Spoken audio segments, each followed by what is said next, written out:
Bias. Bicara apa saja. Only on 107.7 Meta Radio. Dipancarkan langsung dari Yogyakarta, 107.7 Meta Radio, your future media. Halo, selamat siang Metagen, gimana kabarnya siang hari ini? Semoga Metagen masih sehat dan semangat selalu ya. Jam 12 ini memang jam-jam kritis, jam-jam makan siang, istirahat. Sekarang Metagen mungkin lagi istirahat atau mungkin ada yang masih beraktivitas. Enggak apa-apa, sambil beraktivitas sambil mendengarkan Bias bicara apa saja, edisi Selasa 16 November 2021, tentunya bersama saya Rahma Fauzia. Dan Bias kali ini spesial banget nih, kita berjaringan dengan 2 stasiun radio Republik Indonesia, atau mungkin Metagen familiarnya dengan RRI ya, untuk berdiskusi bersama tentang new normal dari berbagai daerah di Indonesia. Yang pertama ada dari perbatasan Indonesia dengan Malaysia di Kalimantan, 100,7 FM RRI Pro 1 Entikong dengan Kak Cika. Halo Kak Cika, selamat siang. Iya, halo Rahma, selamat siang. Entikong hari ini cerah ya cuacanya. Waduh, semangat ya Kak siang hari ini. Pasti tetap semangat, pasti. Oke, gimana Kak kabarnya Kak Cika? Kabar aku alhamdulillah seperti yang terlihat di layar monitor, sehat walafiat. Hari ini juga masih ada schedule yang harus segera dituntaskan ya. Tapi semangat ya Kak untuk menyapa Metagen pada siang hari ini Kak. Iya, tetap semangat. Semoga Metagen tetap sehat ya semuanya. Oke, Kak Cika boleh dong menyapa Metagen dengan bahasa daerah sana Kak? Baiklah, kalau biasanya bahasa yang paling viral di sini yaitu Oniaga katanya gitu. Itu ada bahasa Dayaknya. Terus apa berita? Itu bahasa Melayunya. Jadi katanya apa kabar gitu ya, menyapa semua pendengar yang saat ini mendengarkan kita, baik itu dari Metagen, Gunung Sitoli dan juga dari RRI Entikong. Oke, baik. Kak Cika boleh dong dijelaskan sedikit ke Metagen Entikong nih di mana sih Kak? Entikong ini salah satu kecamatan yang ada di wilayah berbatasan langsung dengan negeri jiran Sarawak, Malaysia. Nah, di Entikong ini ada salah satu border PLBN Entikong yang juga sudah berdiri kokoh begitu ya, dengan bangunannya yang sangat megah. Tetapi di situasi sebelum pandemi, arus barang dan orang di wilayah perbatasan ini cukup ramai karena sentra perekonomiannya ada di wilayah perbatasan ini. Jadi para pembisnis juga melakukan aktivitasnya sehari-hari dan juga orang-orang yang bekerja dari luar dari Indonesia ke luar negeri juga menjadi satu hal perhatian khusus untuk pemerintah yang ada di wilayah perbatasan Entikong ini. Oke, baik. Dari Entikong kita ke Pulau Nias nih, ada 101,3 FM RRI Pro 2 Gunung Sitoli dengan Kak Memo. Kak Memo, selamat siang. Halo, selamat siang. Oke, Kak Memo apa kabar Kak? Ya, sehat selalu seperti yang terlihat di layar kaca. Aduh, semangat ya Kak. Dan Meringah gitu ya Kak. Yap, betul. Kak Memo boleh dong, tadi kan Kak Cika menyapa dengan bahasa Dayak ya, bahasa daerah Entikong. Kak Memo boleh dong menyapa dengan bahasa daerah di Gunung Sitoli Kak? Kalau di Gunung Sitoli kita itu punya salam. Ini salam untuk orang yang baru jumpa. Jadi kita bisa mengatakan ya ahobu fefu. Salam untuk semuanya. Gitu. Kalau kayak gitu balasnya gimana Kak? Bilangnya ahobu gitu. Ya ahobu. Oke, Kak Memo, kalau di Gunung Sitoli kan di Pulau Nias nih, orang-orang mungkin kenalnya Pulau Nias tapi mungkin masih belum familiar dengan Gunung Sitoli. Boleh dijelaskan nggak Kak, Gunung Sitoli itu di mana? Nah, di Gunung Sitoli itu sebenarnya kota medianya ya. Jadi kita di sini satu pulau. Jadi ada 4 kabupaten, 1 kota. Jadi kota Gunung Sitolinya itu kota medianya. Jadi sebenarnya di kota Gunung Sitoli ini pusat keramaian, pusat perdagangan, dan di sini semuanya orang di Gunung Sitoli dan Pulau Nias ini semuanya pada ramah-ramah.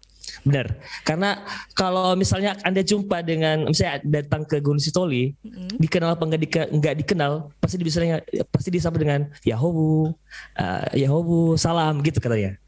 Oke, bisa terlihat dari Kak Memo juga terlihat sumringah, ramah ya Kak. Mungkin bawaan kali ya. Oke. Nah gitu. Oke baik, dari Kak Cika di Entikong dan juga Kak Memo di Gunung Sitoli, seperti biasa ya, hari ini kan kita sudah memasuki bulan November ya, musim hujan, dan emang benar kalau di Jogja nih, for your information aja ya Metagen, di sini di Jogja ini hampir setiap hari hujan. Kalau di Entikong gimana Kak Cika cuacanya di sana?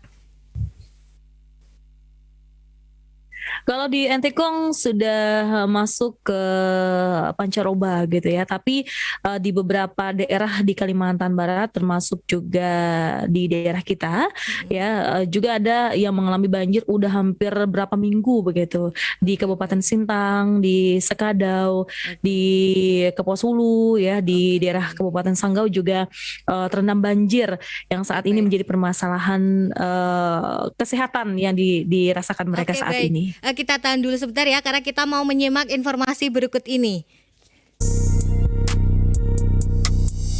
Angka positif COVID-19 di Indonesia awal November mencapai 403 kasus, dan ini adalah tanda bahwa pandemi belum usai. COVID-19 mempengaruhi aspek perilaku sosial masyarakat tidak hanya Indonesia namun di seluruh dunia. Salah satu bentuk adaptasi di pandemi yakni terhadap penggunaan teknologi. Perubahan perilaku lainnya seperti melaksanakan protokol kesehatan COVID-19 dan gaya hidup sehat. Namun, baru-baru ini, para ahli memprediksi adanya gelombang ketiga COVID-19 pada bulan Desember. Potensi lonjakan ini terjadi karena mulai longgarnya akses masuk wisatawan mancanegara yang berkemungkinan menularkan varian baru.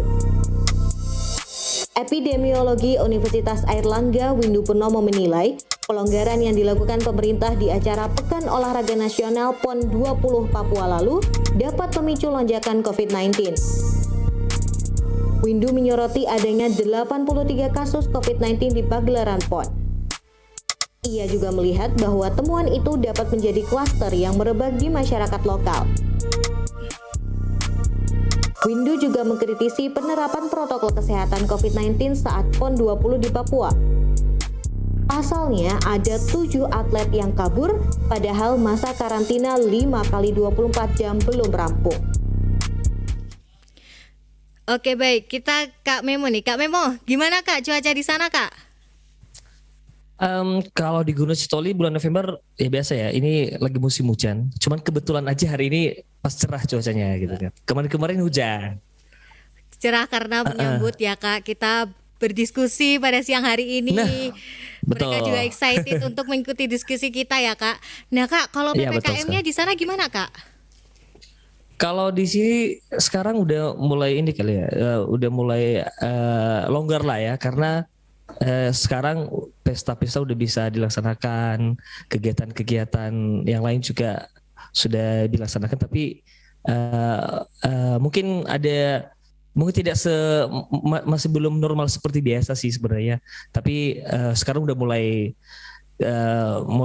apalah, udah mulai bisa perlahan-lahan seperti sebelumnya gitu kan.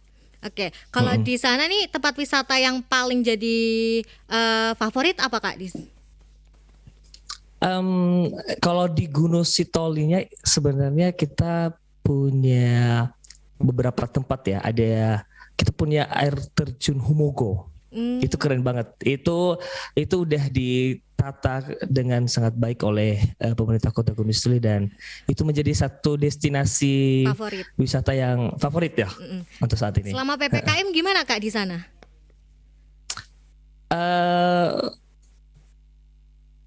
Banyak berkurang sih sebenarnya. Cuman akhir-akhir ini mulai dari bulan Oktober ke November lah udah mulai ada mulai sedikit ramai dibanding sebelumnya. Oke baik, kalau akses vaksinasi di sana Kak bagaimana? Sejauh yang kita lihat sih di sini itu cukup lancar ya, karena biasanya di sini ditangani sama ada dari Pemkonya, ada dari TNI juga, dan juga Polri, dan bahkan ada beberapa organisasi kepemudaan yang memfasilitasi untuk vaksinasi. Jadi cukup, kalau dibilang aksesnya cukup mudah. Oke, baik. Sekarang kita ke Entikong juga nih, Kak Cika. Kak Cika, kalau di Entikong PPKM gimana, Kak? Kalau di Entikong PPKM udah level 2 gitu ya di Kabupaten Sanggau, tetapi masyarakat harus tetap diwajibkan untuk memakai masker, harus tetap mematuhi protokol kesehatan. Jadi terlihat juga kegiatan-kegiatan masyarakat sudah mulai longgar begitu ya, karena di daerah perbatasan ini beberapa waktu lalu sampai saat ini juga sampai 0 kasus begitu. Jadi masyarakat juga harus berhati-hati, dan juga masyarakat juga tidak mengabaikan, apalagi kalau udah vaksin udah mulai sombong nih ya, jadi udah nggak pakai masker gitu ya, kemana-mana udah malas cuci tangan gitu ya. Jadi sekarang baik itu dari penanganan COVID-19 juga terus menggencarkan gencar untuk melakukan vaksinasi.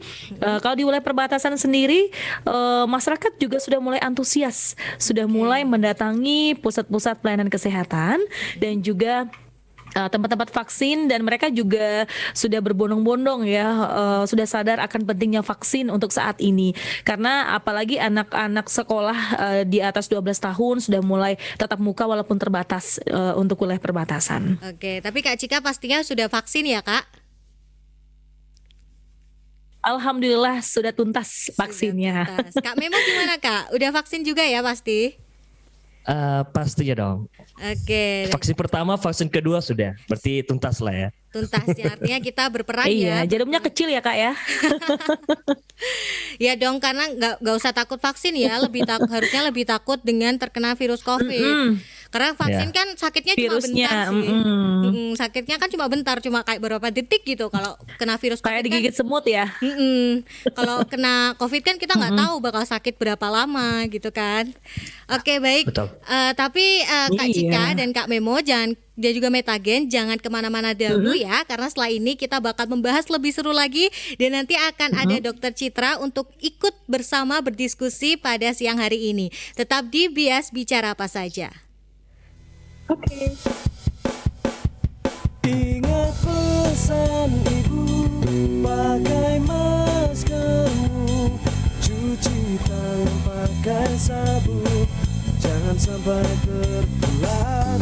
Ingat selalu pesan ibu, jaga jarakmu, hindari kerumunan, jaga keluargamu.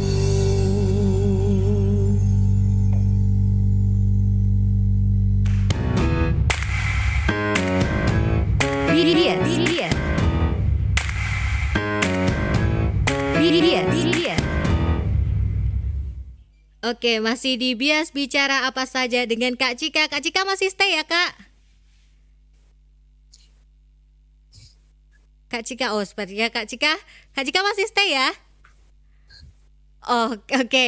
Kalau gitu Kak Memo masih stay ya, Kak?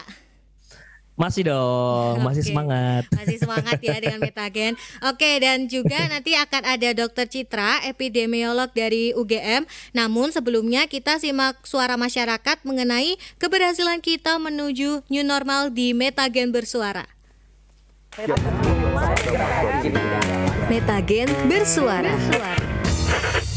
Nama saya Jamal, pekerjaan saya konten kreator, dan tanggapan saya tentang keberhasilan kita sebagai masyarakat, semakin sadar kita akan menjaga kesehatan, menjaga prokes, maka itu semakin cepat sukses menuju new normal. Oke, nama saya Roni Pamuji. Pekerjaan saya jadi sebagai PNS di Dinas Pertanian Provinsi Kalimantan Selatan. Untuk masalah COVID, memang angka penularan, kalau menurut saya memang ini adalah suatu keberhasilan kita semua, warga negara dan pemerintah juga, untuk dapat menurunkan angka penularan COVID jadi yang makin rendah, dan juga level PPKM-nya semakin rendah. Nama saya Adela Putri Maharin Prastia, mahasiswa dari Universitas Kusuma Usada Surakarta. Menurut saya ini keberhasilan kita menuju new normal karena pemerintah sudah melaksanakan program vaksinasi. Nama saya Sabarudin Kilis. Kebetulan saya dari Sulawesi Tengah, dari Palu, Sulawesi Tengah.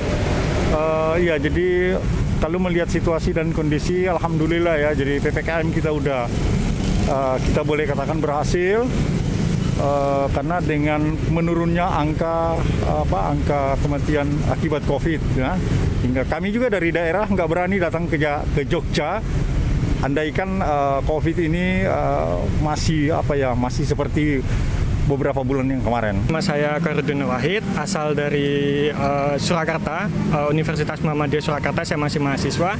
Untuk persoalan itu mungkin lebih dari arah ke perilaku masyarakatnya, ya, dalam artian ketika mungkin tahap vaksinasi itu mungkin sudah berhasil, jika makanya tingkat penurunan PPKM di setiap daerah pun menurun, tapi dari segi perilaku masyarakat itu sendiri sepertinya masih kurang, seperti menerapkan PHBS atau mungkin social distancing dan perilaku sehat lainnya seperti kita ketahui. Metagen bersuara. Oke, baik Metagen, siaran ini sudah menerapkan protokol kesehatan yang berlaku dan juga seluruh kru kami sudah melaksanakan vaksin COVID-19. Dan seperti yang sudah saya katakan ya tadi, sudah hadir di Studio 1 Meta Radio, Dr. Citra Indriani MPH, epidemiolog dari Universitas Gadjah Mada Yogyakarta. Selamat siang, Dokter. Selamat siang, Mbak Rahma. Selamat siang, Kak Cika, Kak Memo. Halo, selamat siang. Dokter, gimana kabarnya Siang, hari Dokter. ini? Alhamdulillah baik, Mbak Rahma, dan semoga Metagen juga, Sobat Metagen atau apa kita Metagen, sebutnya? Metagen, aja Dokter. juga dalam kondisi sehat walafiat ya. Oke, Dokter, tadi kan sudah mendengar ya pendapat dari masyarakat di Metagen Bersuara mengenai keberhasilan kita menuju new normal. Nah, kalau tanggapan dokter bagaimana? Saya kira dengan penerapan PPKM berlevel berjenjang ya, ada 4, 3, 2, dan saat ini Jogja dan tempatnya Kak Memo, Kak Cika ya tadi juga menyampaikan levelnya 2 ya. Saya kira sungguh luar biasa kita bisa kasus COVID-nya juga turun dengan baik ya, terkendali istilahnya ya, meskipun ancamannya masih ada. Jadi saya kira baik di Jogja maupun di nasional juga mengalami hal yang sama dengan pembatasan kemarin. Kita berhasil mengendalikan COVID dengan baik, tapi tentunya tidak lupa upaya yang lain upaya masyarakat yang tetap prokes, kemudian upaya percepatan vaksinasi, semuanya saya kira mendukung sehingga kasus COVID itu bisa terkendali seperti hari ini. Oke. Kemudian kan ada statement nih dokter dari Koordinator PPKM Jawa Bali, Luhut Binsar Panjaitan. Ini mengatakan bahwasanya hasil uji coba new normal di Kota Blitar menunjukkan hasil memuaskan. Nah dokter, tapi apakah dengan hasil di Kota Blitar itu kemudian bisa menjadi indikator bagi daerah lain di Indonesia dalam melaksanakan uji coba new normal? Saya kira kalau apa yang diterapkan di Blitar mungkin tidak bisa kita generalisasi kemudian nasional kemudian baik ya, tapi masing-masing daerah pasti akan punya indikator masing-masing, dan saya kira di Kementerian Kesehatan mereka sudah memiliki beberapa indikator untuk penerapan new normal. Salah satunya seberapa banyak sih masyarakat yang ada di kita dengan beberapa sampling itu menerapkan protokol kesehatan, apakah mereka tertib menggunakan masker. Nah, saya kira monitoring ini harus selalu dilakukan sehingga kita bisa melihat bagaimana sebetulnya penerapan, karena mau tidak mau COVID masih ada. Dan itu tadi setiap daerah saya kira tidak hanya Blitar untuk bisa melakukan uji coba dengan baik, dan saya kira sekarang sudah bukan uji coba ya Mbak Rahma ya. Ini sudah seperti new normal. New normal nggih. Iya, kalau kita lihat di jalan-jalan mungkin di tempatnya Kak Cika, Kak Memo juga sama, di Jogja juga kita traffic itu kalau Sabtu Minggu luar biasa ramai di Jogja. Iya, betul. Dan aktivitas saya kira perekonomian sekarang sangat sudah menggeliat. Pariwisata juga sudah kita lihat memulai ya. Jadi mungkin bukan piloting lagi, memang kita menuju ke arah sana tapi dengan prokes ya. Yep. Oke, baik, tadi dari saya dan sekarang Kak Cika nih. Kak Cika kalau mau bertanya ke Dokter Citra mumpung ada kesempatan. Oke, baik. Di wilayah perbatasan Entikong ini dok kan lebih rentan begitu ya dengan orang yang masuk, apalagi saat ini pemulangan PMI juga terus-menerus dilakukan oleh pemerintah baik itu Malaysia ke Indonesia. Nah, dalam pembahasan kita kali ini per awal November ini jumlah vaksin yang diberikan masyarakat sebanyak 59,61% untuk dosis 1 atau 37,51% untuk dosis kedua. Sedangkan pemerintah menginginkan cakupan vaksinasi akan mencapai 80% sampai akhir tahun. Nah dok, hal tersebut realistis gak sih untuk dapat tercapai dok? Jadi memang set itu kalau kita sudah set, saya kira Kementerian Kesehatan juga punya pakar-pakarnya nggih untuk 80% itu harus kita capai nggih mau tidak mau ya, karena tadi untuk menghadapi gelombang supaya tidak banyak fatalitas yang disebabkan oleh gelombang berikutnya, mau tidak mau kita harus kejar-kejaran ini Mbak Cika. Jadi memang harus di set 80%, sehingga kemudian sumber daya itu kita alokasikan semaksimal mungkin supaya dapat 80% itu siapa saja sih yang harus kita kerahkan sampai di akhir tahun. Dan saya kira Indonesia saat ini mendapat apresiasi ya secara global bahkan internasional ya, bahwa kita bisa mencapai target. Sebetulnya targetnya sampai di akhir tahun itu menurut WHO itu kita bakal mencapai 40% dari seluruh penduduk kita itu bisa tervaksin, dan nyatanya Indonesia sudah melebihi ya untuk vaksin dosis 1 60%, dosis 2 sudah sekitar 40%. Jadi saya kira sangat meskipun nanti tidak akan mencapai, tapi sumber daya itu set 80% adalah yang kita butuhkan untuk tadi supaya kita mampu menghadapi gelombang yang berikutnya. Begitu Mbak Cika. Oke baik Kak Cika, jelas ya Kak? Oke, terima kasih dokter. Oke dok, masih tentang vaksinasi nih. Jelas banget. Indonesia kan sudah angka dosisnya tuh lebih dari 200 juta dosis diberikan kepada masyarakat kan? Iya betul. Dan vaksinasi ini merupakan salah satu cara untuk herd immunity. Nah dokter, dengan jumlah dosis yang sudah diberikan sebanyak itu, apakah herd immunity di Indonesia benar-benar bisa terjadi dok dalam waktu dekat ini? Nah ini yang mungkin masih menjadi diskusi ya Mbak Rahma ya. Kalau kita lihat Singapura itu udah 81% vaksinasinya, tapi saat ini mereka juga mengalami gelombang yang gelombang yang ketiga di Singapura ya. Nah jadi saya kira kalau untuk vaksinasi mungkin tujuan kita tidak lagi herd immunity, karena mau tidak mau dengan banyak orang itu divaksin kita masih bisa tertular. Jadi makanya dengan prokes harus masih kita promosikan bahwa kita masih harus pakai masker. Jadi masih ada ancaman demikian, dan kalau kita lihat banyak orang yang di periode kemarin kita Juli Agustus itu meskipun dia sudah tervaksin juga mereka masih kena.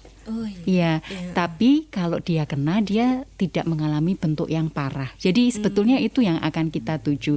Tidak lagi mungkin kekebalan kelompok kemudian tidak tertular sama sekali, tidak ya. Tapi harapannya itu ada dengan misalkan kita dengan Sinovac ya, kita butuh 85% orang Indonesia tervaksin.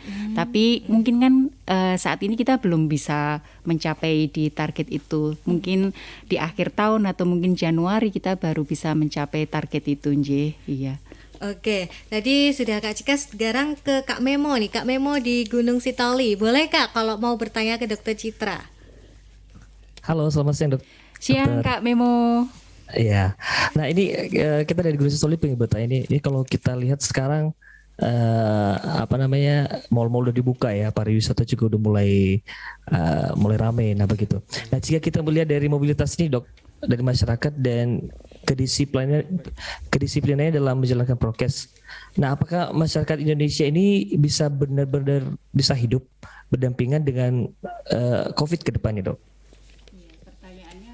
Bisa, harus bisa.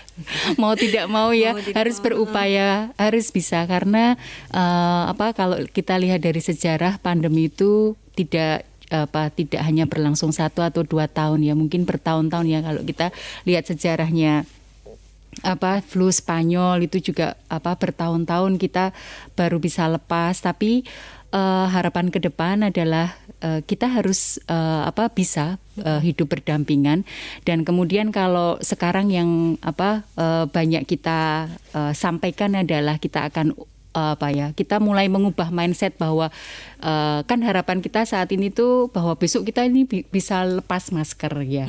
Kemudian hidup seperti dulu lagi gitu ya.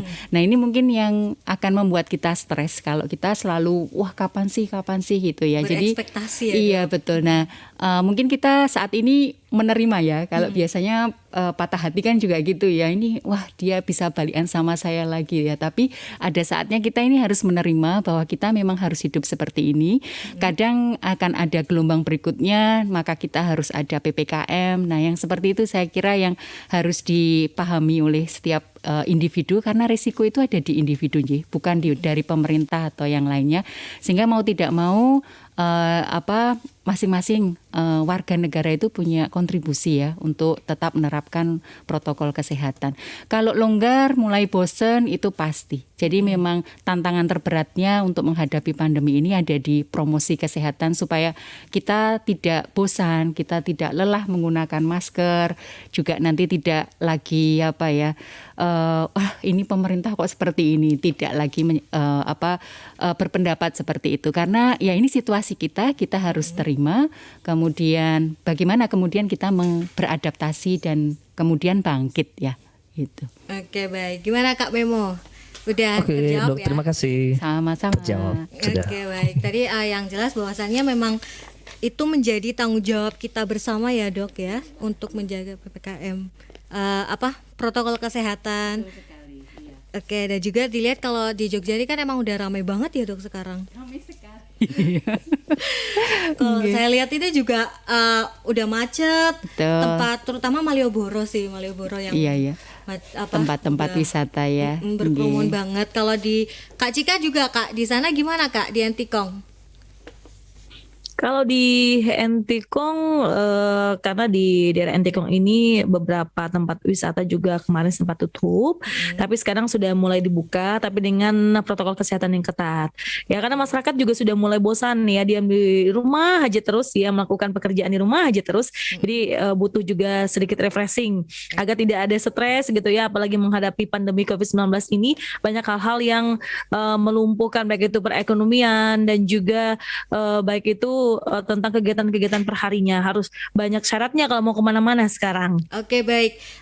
Setelah ini kita jeda dulu ya, tapi bagi Metagen yang mau bertanya ke Dr. Citra pada diskusi kita pada siang hari ini, bisa langsung menghubungi di nomor nih 089 521 395 501. Nanti bisa langsung bertanya ke Dr. Citra dan juga nanti langsung dijawab ya Dok sama Dr. Citra, mumpung ada kesempatan bisa langsung menghubungi. Nah, setelah ini akan ada lagu favorit saya nih, Rewrite the Star, dibawakan oleh Hush Band. What if you rewrite the stars so you were meant to fly? Nothing could lead us apart. You did the what I was meant to find. It's up to you and it's up to me. No one can say what we get to be. So why don't we rewrite the stars? Maybe the world could be ours tonight.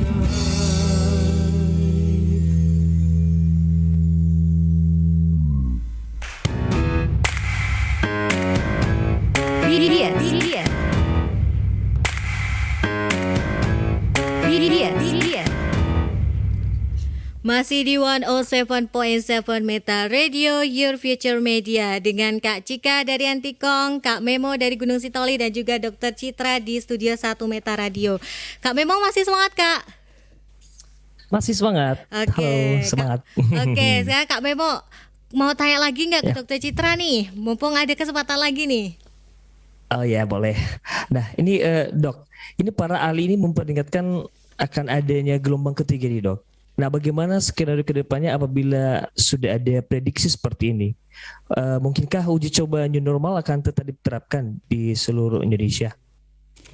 Ya, jadi gelombang ketiga memang diprediksi kalau kami di Jogja itu teman-teman epidemiolog berdiskusi itu tinggal tunggu saja. Tapi kemudian apakah gelombang ketiga itu akan sehebat saat Juli, Agustus lalu? Nah, karena kita vaksinasi cakupannya sudah cukup baik. Kemudian kalau saat itu kan kita dengar setiap mungkin beberapa menit yaitu suara sirine, mungkin setiap pagi kita dengar ada pengumuman ada kematian di dusun-dusun. Nah itu saat itu memang situasinya sangat mencekam ya. Jadi sebetulnya apa yang harus disiapkan, kita mau tidak mau sudah tahu bahwa akan ada gelombang tersebut karena ada varian-varian yang baru. Jadi yang perlu dipersiapkan adalah sistem kesehatan supaya kita tidak pura-puranda seperti kemarin rumah sakit habis semua untuk mencari rumah sakit harus nunggu berjam-jam, untuk dikebumikan juga harus menunggu 2 hari. Nah ini semua sistem harus kita siapkan. Kita sudah belajar dari Juli Agustus lalu, jadi apa saja yang harus dipersiapkan saya kira sudah kita bisa identifikasi, pasokan oksigen, bed rumah sakit, alat bantu nafas kalau diperlukan, obat-obatan, dan saya kira itu juga sudah diidentifikasi nasional, termasuk sumber daya kesehatan ya. Ada tempatnya tapi nakesnya nggak ada. Nah, jadi bagaimana kemudian kita memobilisasi secara cepat kalau nanti gelombang yang dahsyat itu terjadi. Kalau gelombang yang ketiga nanti terjadi tetapi banyak yang sakit tapi tidak sampai banyak yang memerlukan rumah sakit atau tidak banyak fatalitas, saya kira seperti batuk pilek ya. Akhirnya ya kan sering juga kalau kita musiman tuh batuk pilek juga tinggal di rumah, rawat di rumah, selesai seperti itu. Oke, dari Kak Memo kita ke Kak Cika nih. Kak Cika silahkan. Oke, baik.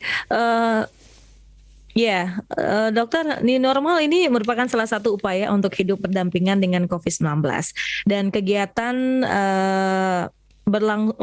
kegiatan masyarakat berlangsung hampir mendekati normal. Namun kasus COVID-19 masih rendah dan dapat terkendali. Nah, faktor apa saja sih Dok yang membuat terkendalinya kasus COVID-19 meskipun masyarakat sudah berkegiatan mendekati normal hingga saat ini, Dok? Iya betul, jadi itu selalu ada faktor X yang kita tidak tahu juga ya. Kenapa kok tiba-tiba Indonesia ini turun sendiri padahal cakupan vaksinasinya saat itu juga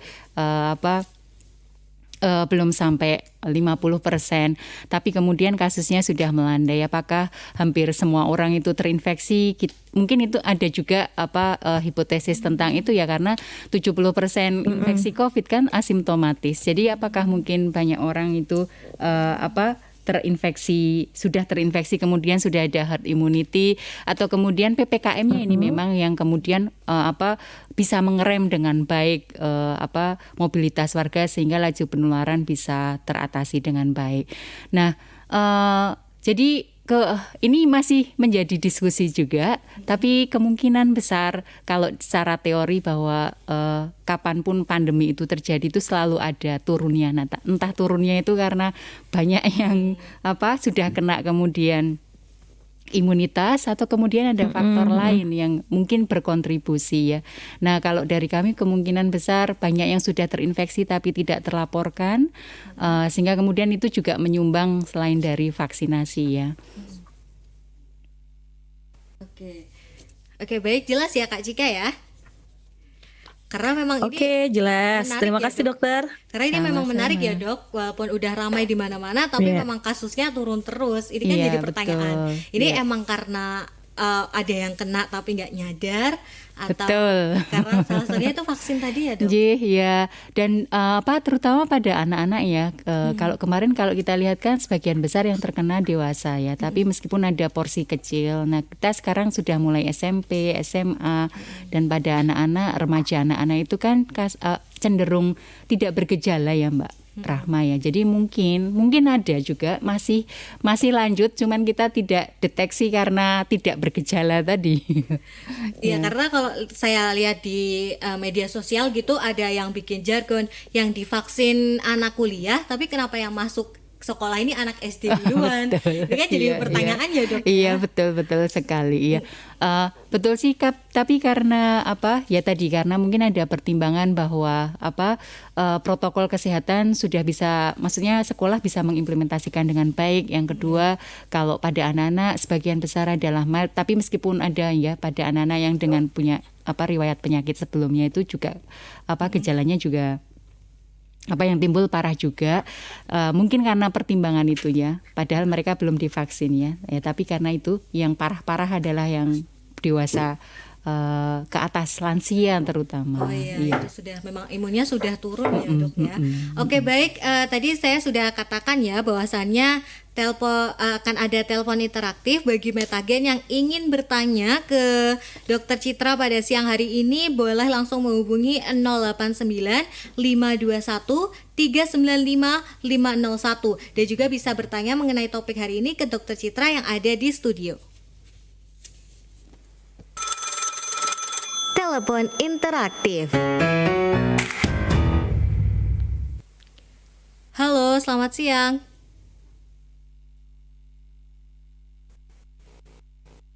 Halo, selamat siang.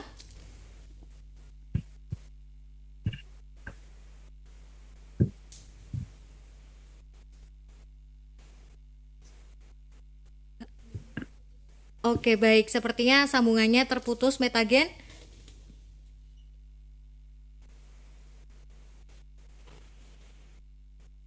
Oke baik, kita sepertinya sambungannya terputus ya. Oke, kalau gitu kita tanya lagi aja nih dok ke Dokter Citra. Dokter, Menteri Kesehatan Budi Gunadi Sadikin ini mengatakan bahwasanya virus Delta AY23 dan AY24 yang di Singapura ini justru mutlaknya datang dari Indonesia dok. Dan ini gimana nih? Bagaimana cara kita untuk menyikapi berita tersebut dok? Iya. Tadi ya saya sampaikan bahwa varian-varian baru itu akan selalu muncul dan kapan datang ke Indonesia sebetulnya tinggal tunggu waktu saja karena perbatasan itu kan tidak mungkin ditutup tutup rapat ya. Misalkan di tempatnya Kak Cika ya di Entikong ya, itu kan juga lajunya itu cukup luar biasa ya, Malaysia, Indonesia ya. Jadi perbatasan ini yang tadi kita tidak bisa menutupnya dengan rapat, nah itu pasti ada potensi bahwa ada varian baru akan datang ke kita.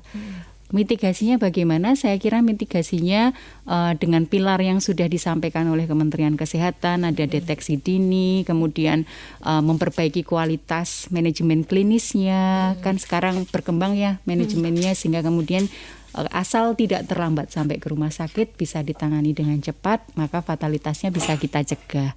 Nah yang kemudian berikutnya vaksinasi, kita sudah kejar vaksinasi, kemudian persiapan sistem kesehatannya tadi, nakesnya, tempat isolasinya, rumah sakitnya, pasokan oksigennya, alat-alat penunjang hidup kalau itu nanti banyak yang mengalami fatalitas, begitu. Oke baik. Kemudian dok, kan kita kemarin juga Presiden Jokowi pemerintah ya, lebih tepatnya pemerintah mengeluarkan kebijakan bahwasanya libur Natal dan Tahun Baru ini cuti bersama Natal dan Tahun Baru ini dihilangkan dok untuk mencegah adanya gelombang ketiga itu. Nah, apakah cara ini sudah benar-benar efektif dok? Saya kira kalau belajar dari beberapa pengalaman sebelumnya, kalau kita lihat COVID ini kan seperti penyakit seasonal atau penyakit musiman yang lain ya. Kayak kita misalkan di musim hujan kita demam berdarah. Nah kalau COVID musimnya apa? Musimnya ketika mobilitasnya tinggi sekali. Nah itu mengapa kemudian kok tidak cuti supaya mungkin tidak menumpuk ya. Tapi saya kira kemudian mereka akan lama-lama juga akan bepergian. Tapi paling tidak menumpuk di 2 minggu tersebut mobilitas secara besar-besaran ya, sehingga kemudian bisa kita kendalikan mobilitasnya. Saya kira menurut saya sudah cukup baik untuk yang cuti. Toh yang bukan PNS mereka juga akan tetap bepergian ya. Iya betul. Iya baik. Aduh nggak terasa ya ini kita sudah berada di penghujung bias pada edisi kali ini. Bahasanya seru banget ya tadi Kak Cika, gimana Kak, dapat insight apa setelah berdiskusi Kak? Kalau aku sendiri di new normal yang hidup berdampingan seperti ini bisa terwujud gitu ya. Kita tetap mematuhi protokol kesehatan sampai nantinya berubah menjadi endemi. Jadi walaupun sudah agak ada kelonggaran, level sudah menurun, kasus sudah menurun, tapi kita harus waspada. Jangan ada lagi gelombang-gelombang seterusnya yang nanti tiba-tiba mencuat begitu ya. Dan kita juga harus bisa menjaga situasi diri kita dan juga bisa melindungi orang lain. Oke, baik. Itu saja. Kalau Kak Memo gimana, Kak? Nah, kalau saya sendiri sih, apalagi dari penjelasan Bu Dokter sangat ini ya, sangat membuka wawasan kita juga, dan kembali mengingat kita bahwa kita itu harus menjaga kesehatan diri kita dulu, ya, dan itu artinya kita menjaga kesehatan kita dan juga orang-orang terdekat, dan tentunya semakin waspada dengan kondisi terkini COVID-19 di daerah kita masing-masing, gitu. Oke, baik. Kemudian Kak Cika masih semangat ya Kak untuk menjalankan protokol kesehatan?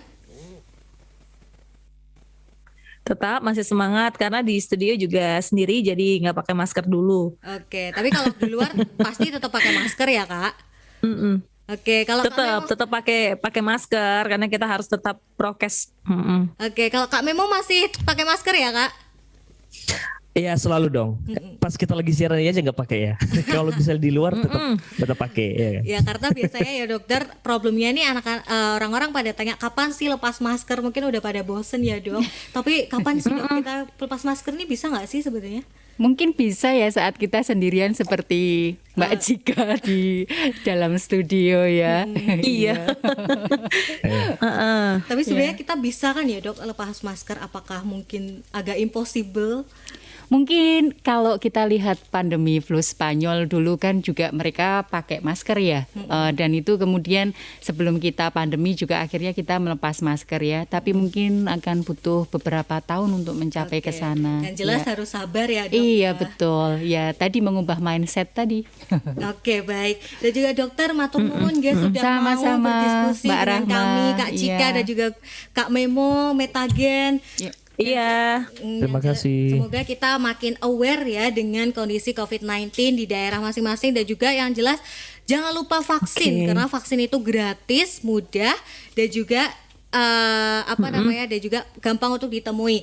Dan saya Rahma Fauziah berserta kru yang bertugas pamit undur diri. Jangan lupa dengarkan Bias Bicara Apa Saja setiap Selasa pukul 12 hanya di 107.7 Meta Radio, Your Future Media. Dan inilah Hi-Fi jatuh bangkit kembali oleh Hashband. Karena aku laut hebat tak pernah lahir di laut yang tenang. Hei kawan, teruslah kau berjuang. Kita sama boleh jatuh tapi harus bangkit bangun kembali. Kita sama boleh jatuh tapi harus bangkit kembali. Kita sama boleh jatuh tapi harus bangkit bangun kembali. Kita semua boleh jatuh tapi harus bangkit kembali.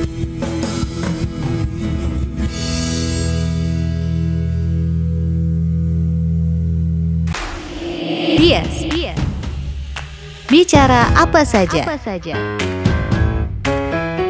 Only on 107.7 Meta Radio.